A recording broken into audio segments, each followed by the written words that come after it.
Now, some of you who've been watching my videos for a while might say that they look like they've been done in the dark. Well, this week I'm actually going to record a video, and some of it is going to be in the dark for a specific reason.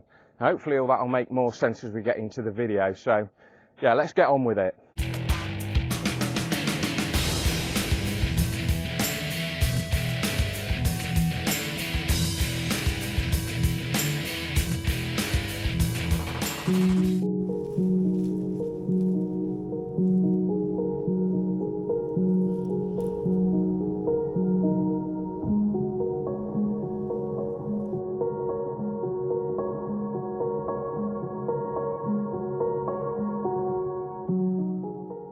So as you might have guessed, Christmas I treated myself to a thermal monocular, and I've seen these used to good effect by wildlife photographers in quite a few scenarios. So it was something that I'd been thinking about getting, so I decided I got a bit of extra cash, so yeah, this is what I'm going to invest in. And really now is a case of finding out is that investment worth it. So I'm going to give you the specs of this particular scope. This is the Pixfra Ranger R635 35mm. Now, the name's irrelevant, but what it basically refers to is this is a 640mm by 512 sensor in here, which is a reasonable size sensor for this price bracket, and it's a 35mm lens at the front, which means I'm getting a reasonable wide angle of view when I'm looking through it. Now, as a wildlife photographer, the two things that I want if I'm looking at to get a thermal view of something is I don't want a tiny narrow field of view, because it means I'm going to have to scan around more. If I've got a wider field of view, it's better. Think of like binoculars, you know, if you want to scan for a bird, you know, initially you want to scan quite a large area. And this is, you know, where a 35mm lens at the front is quite large for this sort of level of scope, if you like. Now, the other thing is the sensor size. So this is quite a large sensor again for this level of scope. Bearing in mind, this normally I think they retail for about 1500 quid, which you think is, God, that's expensive. Yes, it is. I actually got this for about 800, so I got a really good deal on it. Hence, I went for a bigger sensor. You can get scopes that have got much smaller sensors, about half this size. And the problem with them is that the sensor size dictates the distance that you can see over, but also the detail that you can see. So I can zoom this in 8 times. Now, if I've got a deer at 200 meters or 500 meters, if I zoom this time too, I'll be able to tell what type of deer that is virtually, and I'll be able to tell it's a deer. With the cheaper scopes, the sort of entry level, you'll be able to tell there's something there, but you'll probably not be able to tell what it is. It'll just be like a blob, and when you zoom it in, it'll just be a bigger blob. But that's really the specs of this scope. Anyway, that's, you know, what I've purchased, and now I want to really go into why it's useful for a wildlife photographer to have a tool like this in the kit bag. So the first thing you might say is, well, thermal monoculars, you use those at night, and yes, you can use them at night, and I've used this at night, and to be honest, the first thing I would say, it's a little bit like entering a different world that we don't normally have access to. So I've walked from home down the river where I live, 10 o'clock at night, no head torch or anything. I know the river path really well, so I can walk around it. I know a certain circuit that I'll walk, but walking it at night has been completely different and eye-opening. I've seen foxes, I've seen deer, I've seen a little owl, and I'll be putting footage up as I'm talking here. If anybody can identify this owl, I think from the size of it and the behaviour, I think it's a little owl. Managed to see squirrel drays where there's multiple squirrels in a sort of a tree stump, and you can see the individual heat map and the heat that's coming out of that stump. And all this is absolutely fantastic. It's like something that you don't see. Now, you might say, well, as a wildlife photographer, I can't shoot stuff like that in the dark. I mean, yeah, I've got footage and film of stuff, of the heat signature, but what use is that to me as a wildlife photographer? Well, as I said, this is a tool that you use along with other stuff. So for me, like when I'm wanting to take pictures of something, I'm trying to gather information. So let's say I want to get pictures of roe deer. I might go out during the day and I might look for signs of roe deer. Might look for, you know, the imprint of the feet. I might look for feces that they've dropped, droppings. I might look for branches where they've been chewing. I might look for the branches where a buck's been rubbing the antlers, and you can see where it's all rubbed off. So I'm looking for all those signs. But if I'm out at night, what I can often see is deer will come out of woodland and into open areas and maybe feed on the edge of the woodland, and then they might go across the field and into another woodland. Now, if I can go out at night and see that actually happening, I might be able to see the direction of travel of the deer. So they've come out of that woodland and they're making their way across this field, and oh look, there's another woodland there. So if I, the following day, late in the afternoon, go and keep my eyes on that woodland, it might be that before it gets dark, those deer will venture out onto the edge of the field, and I can be set up in a hide or whatever, making sure the wind direction's right, and I can get some images. So it's all knowledge. That's what these are really useful for. So using them at night, you know, again, you might find where owls are, and you might, any sort of animal, you might see it at the night time and think, well, what is that telling me? Where is it going? Is it living in this area? The first thing is, you know, it's in that area. The second thing is, why is it there? Is it there all the time? Is it just passing through?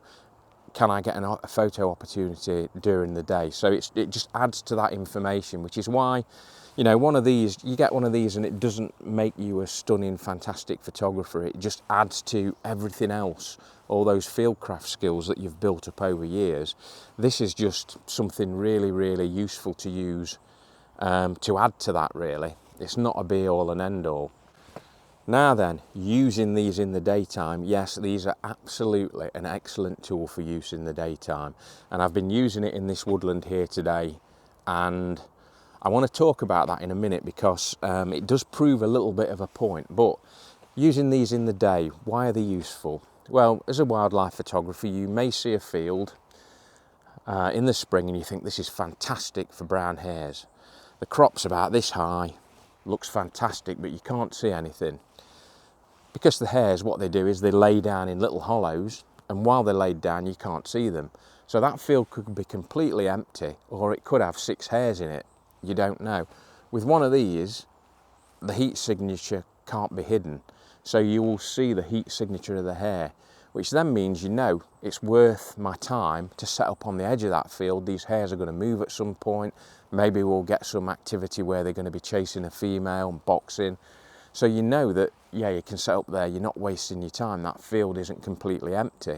You know, you might be at a reed bed and you might be looking at it thinking, is there bittern in there, is there marsh harrier?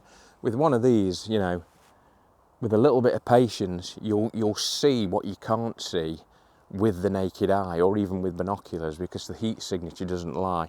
And the good thing about these is that they have different modes. So I know when I first looked at it, I thought, why have they got all these different colours? So on here you've got like a CP, you've got white hot, you've got black hot, you've got a green, you've got an iron red, and you've got one called alarm.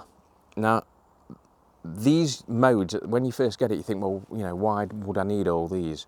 The first problem is that sometimes things show up better in one colour than another. And also conditions dictate it as well. So the first time I went out with this at night, I was using it in, I think, black hot.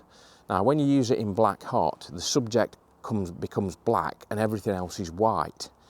Now, that's great, it shows up really well. However, the problem is when you take your eye away from this, it's like having snow blindness. You've literally blinded one of your eyes. You can't see because you've had so much white light in front of your eyes.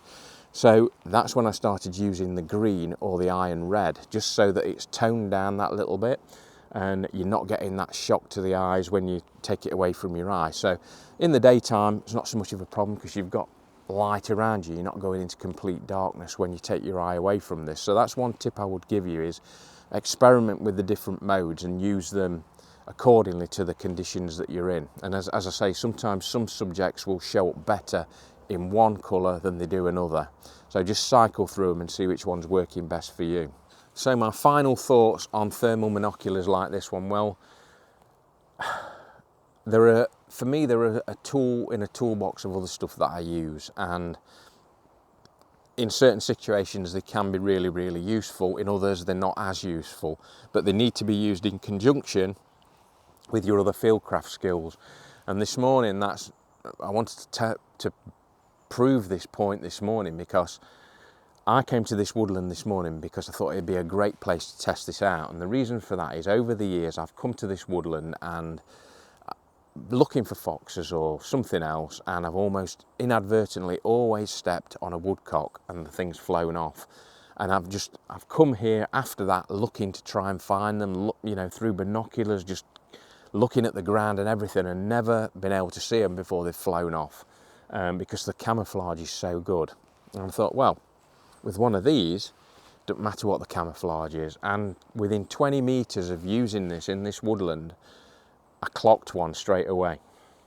But I didn't get any video on this, and I didn't get any pictures on this. And the reason for that is my fieldcraft skills let me down. And the reason that happened is that I was assuming that every time I came to this wood, I was almost on top of the woodcock before it flew off. Today, I clocked it with this from, say, 20, 25 metres away. I got to within about 15 metres, and then I got the big camera and thought, right, now I'll get into a position to get an image. Now, obviously the woodcock is looking at me, and it knows that I've seen it because I'm looking straight at it. And what does it do? Because it knows it's been seen, it doesn't stay where it is. Now, when I'm just ambling through the woods, I'm not looking at it. It thinks I've not been seen. I'm safe where I am. I'll stay where I am as long as I can. And of course, I've learnt that this morning. I can't get that close that I wanted to, because it knows I'm looking at it. So I have to back off to get the image. I did that 3 times this morning. Lesson learnt. But this told me it was there.